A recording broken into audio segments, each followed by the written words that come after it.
So this is the flipped lesson for trig integrals.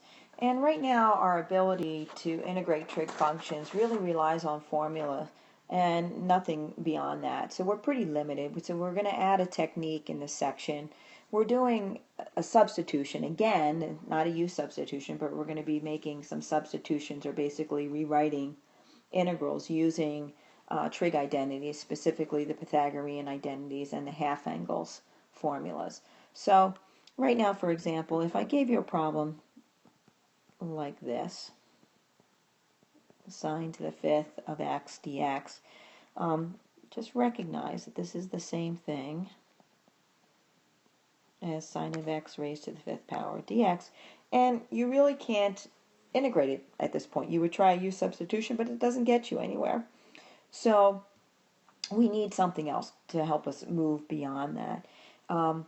What if I gave you a problem that looked like this, a product now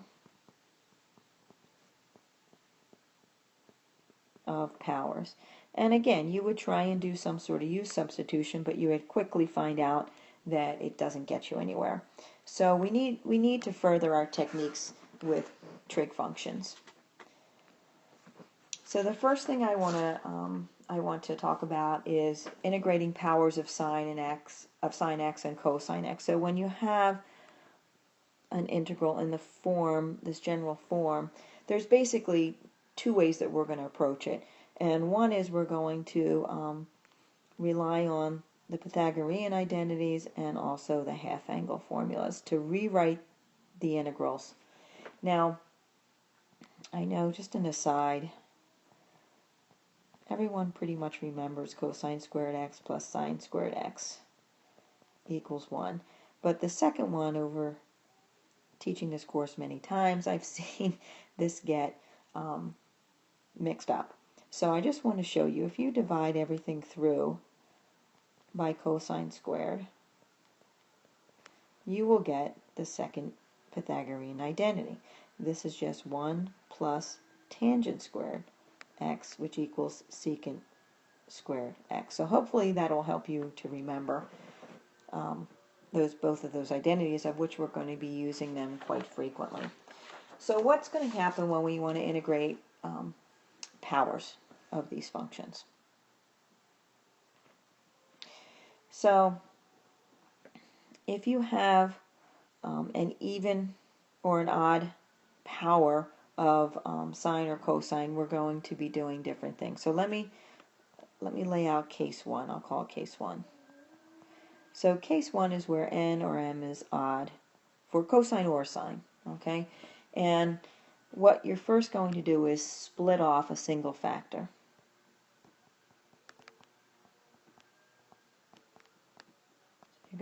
You're gonna split off a single factor. So for example, if I had the integral, let's see, cosine cubed x, oops, that's a 3, dx. I'm going to rewrite this and split off one of the cosines. And then I'm going to replace the even powers with the Pythagorean identity. So I want to replace the even powers with the Pythagorean identity. So this is going to look like 1 minus sine squared cosine x dx. And why did we do that? Well, we want to get a mix of sines and cosines, because now we can do a u substitution. Right? If we let u equal sine x, then du would knock off the factor that we split out. So let u equal sine of x, and then du is equal to cosine of x dx. So now we've taken an integral that we could do nothing with and use u substitution on. So this is simply 1 minus u squared and du. And we know how to deal with that. It's just a power rule. So that's case 1. Case 2 is when we've got an even power of sines or cosines. Okay? And there we're gonna go straight to using our half angle formulas. So for case 2, we're going to use half angles.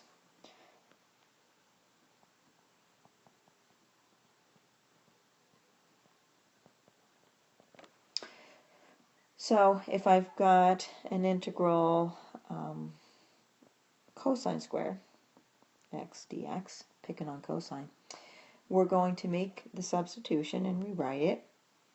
And the half angle formula for cosine squared is simply 1 plus cosine of 2 theta over 2, which is just 1/2, 1 plus cosine of 2 theta. And now we can just do a u substitution on this and integrate that directly. So we've taken a rather difficult looking integral and we've rewritten it in terms of we've rewritten it using the trig identities in order to take advantage of u substitution. I'm going to pause here for a minute. A natural progression of this, of working with trig integrals, is to actually take products of powers of sines and cosines. So now our general form is going to look like this, right? We're going to have an integral of sine raised to some power m times cosine raised to some power n, and we're asked to integrate it.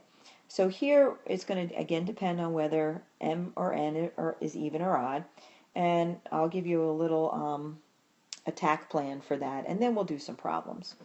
So first, if m is odd, right, this is case 1. If m is odd, so in other words sine is odd, then you're going to follow the procedure. You're going to split off one of the signs, replace the even powers with sine, replace the even powers of sine of x with 1 minus cosine x, and then go to u substitution. All right, so we're going to rewrite the remaining even powers and go to u substitution. I'll do a quick example for this one and then lay out the rest of them and we'll do some problems. So for instance, if you had the integral, I don't know, sine cubed x cosine squared x dx. Again, split off one of these signs and you're left with sine squared x, sine x, cosine squared x. And replace the even powers of sine squared with the trig identity, the Pythagorean identity, and you get 1 minus cosine squared x, sine x, and cosine squared x dx. So now if I let u equal cosine of x, I can rewrite this integral and use the straight up power rule with it. And du is minus sine of x dx. And hopefully you see where we're going. We're getting an integral now that looks like this, and we can straight up handle that. So if m is odd, in other words the sign is odd, you're going to split them off, okay, and follow the procedure basically that we laid out on the prior slide. If n is odd, in other words cosine's odd, then you're going to split off a cosine and replace the even powers. So if cosine is odd now, you're going to split off one of the cosines and then write the even remaining powers of cosine in terms of sine. And again, go through this process and use u substitution. So that's pretty straightforward. And then if you've got the case where m and n are even, you're going to use half angles, and we'll do a substitution directly. Now that may require multiple iterations, okay? But let's look at a couple examples, and we'll do more in class. That's the whole purpose of the flip, to just work on problems. So I return to the front page, and I just want to go through an example of products of powers of sine and cosine. So here we have powers that are both even, so we're going to go straight to half angles. So they're both even, and we're going to use half angles.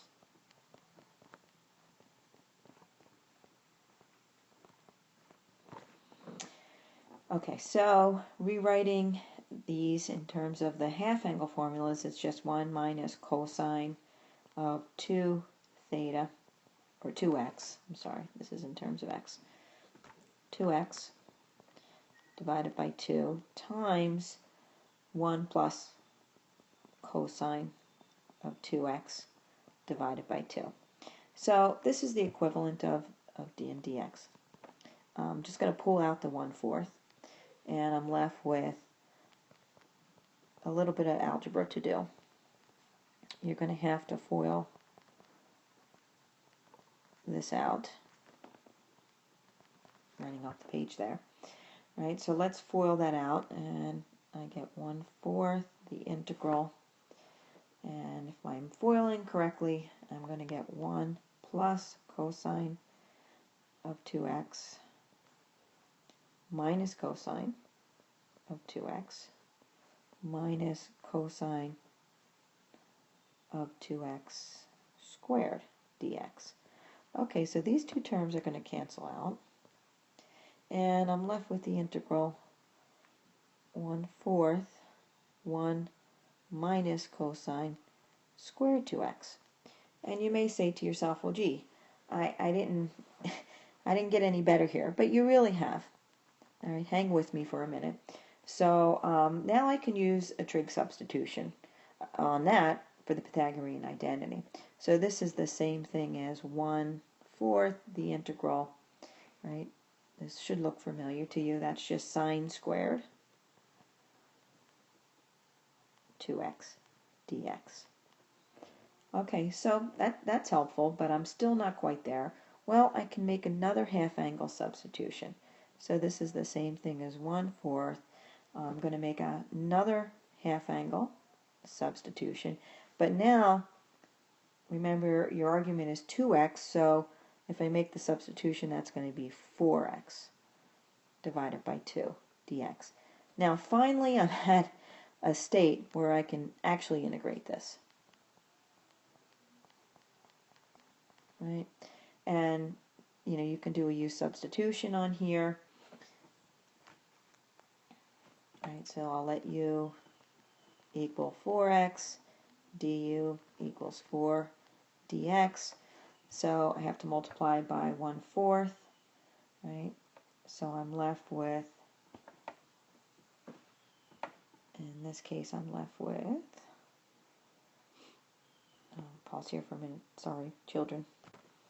Okay, so coming down here, I'm left with 1/8.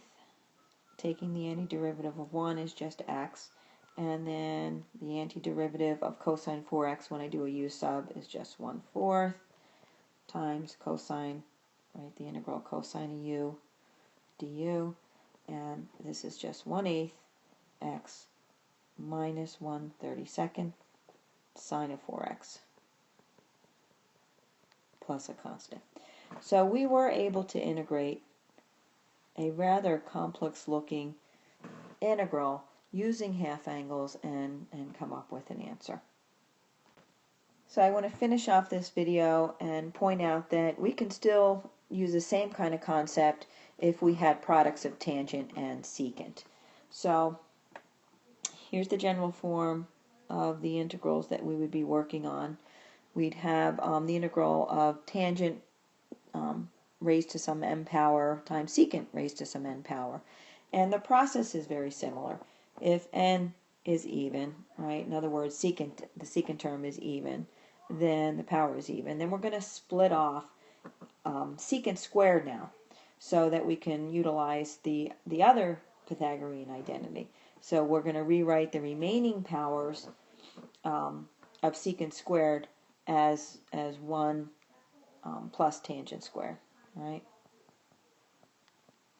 And I'll show you an example of that. And then we're going to use a u substitution where we let u equal tangent of x.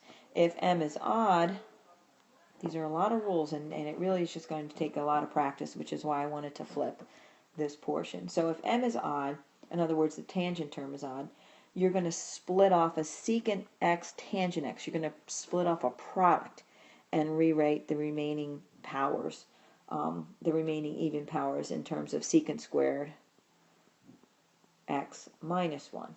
Right? So we're going to rewrite the remaining even powers of tangent of x as secant squared minus x, and then we're going to use the u substitution of u equals secant x. If they're both, if one is even and one is odd, then we're going to, and I am not going to be asked, I just want to make sure you know that this is how you would do it. I won't be going through many examples, or I don't even think I did in a single example of this. where you've got an even and an odd, then we'd rewrite the even powers of x in terms of secant x, and then we would apply reduction formulas, which I do present briefly, but these are the two cases that I'm going to be concentrating on because they're pretty straightforward in their technique. So I'm going to pause and grab an example and return to the front of the presentation. So in this example, I just want to use our rules for powers of secant. Let's start there before we start to look at products. And this is a pretty straightforward problem. So you've got, and I wanted to do a definite integral. You've got the definite integral from 0 to pi over 4 secant raised to the 4th d theta. So you've got an even power. So you're going to split off an even power. And then you're going to use the Pythagorean identity to help you rewrite it. So this is 1 plus tangent squared theta secant squared theta d theta. We're going to let u equal tangent of theta, because the derivative of that is going to give us exactly what we need to knock off, which is secant squared theta d theta. So I can rewrite this integral now and use the power rule, which is so much easier, right? Which is fine, but we just have to make sure we have our limits in terms of u then. So this is taking the antiderivative. You get u plus u cubed over 3. And now I'm going to evaluate tangent of 0, which is simply 0, and tangent of pi over 4, right, because that's what u is. Tangent of pi over 4 is 1. So this is just 1 plus 1/3, which is equal to 4/3. So I think I'd like to stop the video there. We're going to do problems in class, and this is going to be one of those sections where you're going to be revisiting this, and you really need to practice this quite a bit to get familiar with what you need to do. I know there was a lot of information in this video, so again, we'll start out by doing a quick overview, but we're going to go right to problems since they take so much time.